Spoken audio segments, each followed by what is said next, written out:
Si on vous demande de trouver à votre voiture son semblable, n'hésitez pas une seule seconde.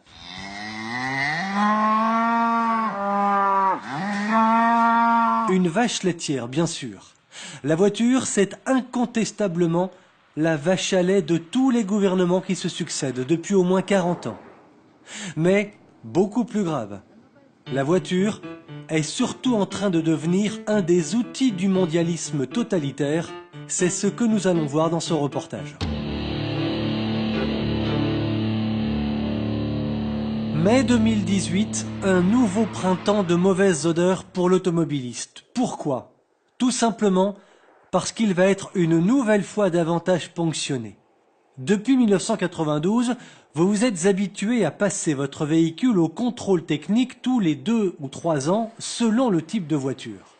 À partir du 20 mai, le nombre de points de contrôle qui était au départ de 116 puis de 123 va désormais passer à 132. 9 de plus? Une broutille, me direz-vous. Certainement pas. Beaucoup de choses vont changer, comme l'explique le patron d'un centre de contrôle technique en Bretagne. C'est surtout qu'il y a beaucoup de points mineurs qui passent en majeur et de majeurs qui passent en critique.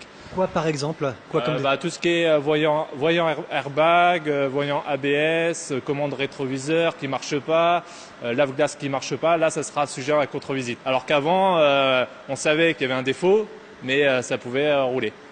Alors que maintenant, il faudra faire les réparations. Le lave-glace, maintenant, c'est juste mineur s'il ne marche pas.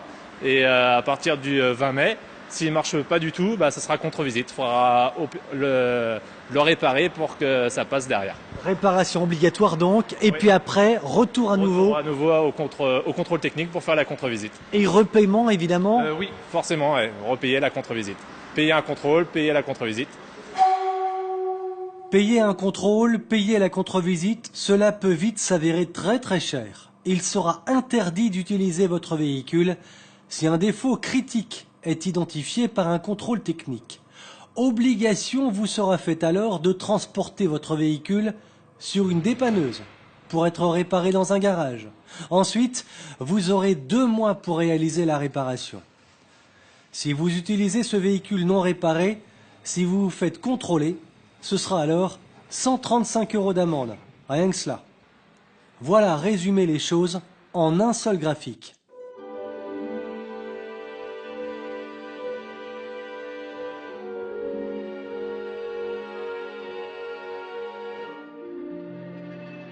Plus de points de contrôle, est-ce réellement justifié? Nous sommes allés chercher la réponse auprès de professionnels de l'automobile. Voilà ce que nous dit par exemple Florian. Non. Non, pas vraiment, non. T'es pas justifié en toute honnêteté, je pense que le contrôle d'aujourd'hui, il est assez complet. Je pense que tous les éléments de sécurité y sont. Maintenant, pour avoir parlé à certains contrôleurs techniques, je vois qu'eux non plus de leur côté ne voient pas forcément un succès sur le nouveau, quoi. Et un intérêt. Un intérêt, voilà, c'est ça. Ouais. Et pour les professionnels de la vente de voitures d'occasion, qu'est-ce que cela va changer véritablement? Pour l'instant, ils sont dans un flou artistique.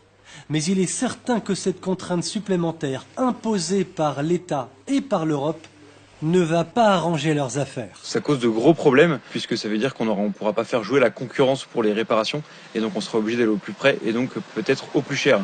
Donc pour nous, professionnels, qui passons une vingtaine de véhicules par mois au contrôle technique, ça va nous imposer donc de gros frais, et de gros frais de passage et de gros frais de remise en état pour pouvoir repasser les véhicules correctement ensuite. Et donc voilà, tout ça va amputer notre marge, et c'est vrai que ça risque de nous coûter cher, quoi. Est-ce que ça veut dire aussi à terme moins de véhicules à vendre? Ça, on n'a pas encore les données, mais ce qui est sûr, c'est que si on passe beaucoup de temps à gérer les contrôles techniques qui sont du coup plus durs, on pourra malheureusement pas vendre autant de véhicules, et donc voilà, on aura forcément moins de chiffre d'affaires dans l'année, et donc moins de bénéfices. Plus largement, comment les garagistes vont-ils pouvoir gérer un tel flux de véhicules? Comment vont-ils gérer le mécontentement des automobilistes qui auront besoin rapidement de leur voiture? Il est une évidence. Ce nouveau contrôle technique imposé est particulièrement discriminatoire. Les hommes politiques s'en soucient-ils?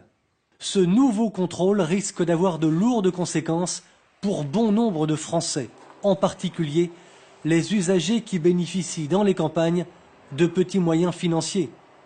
Philippe Gaumont est le patron d'un garage dans la région de Redon, en Bretagne. On est dans un milieu rural et on va dire économiquement, pas forcément très élevé. Et de ce fait, il y a des gens qui vont avoir, qui vont avoir du mal effectivement à honorer, leurs factures directement, suivant le coût des travaux qu'il y aura à effectuer. Il y a des voitures, à votre avis, il y a des voitures de vos clients qui vont rester ici, qui vont rester au garage? Comment vous voyez ça? Je pense qu'il y a des voitures qui ne seront pas réparées, car le coût dépassera des fois le prix de la voiture. Donc ça veut dire des clients qui peuvent se retrouver sans véhicule du jour au lendemain, c'est ça que ça veut dire? Absolument, il y a des gens qui vont être, qui vont se retrouver, dans la panade, sans véhicule. Vous pensez que c'est une histoire d'argent encore ou pas? Je pense que là-dessous, il y a forcément une histoire d'argent, effectivement. On va dire de faire relancer l'économie en vouloir remplacer les véhicules, tout simplement. Ce n'est pas la France, mais une fois encore Bruxelles qui est à l'origine de cette nouvelle contrainte qui date en fait de 2014. Au-dessus de Bruxelles, il s'agit pour les mondialistes de faire baisser l'utilisation de la voiture. La décroissance est en effet un des objectifs mondialistes, véhiculés d'ailleurs par l'écologie.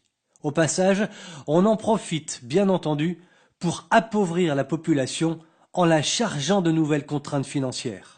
Une histoire d'argent, c'est incontestable.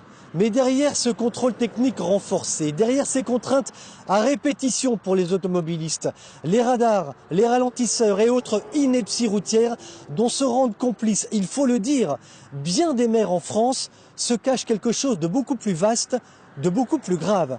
Il s'agit très clairement de mesures totalitaires visant à mettre la population au pas du mondialisme et donc à restreindre chaque jour davantage les libertés individuelles. Qui en a réellement conscience ?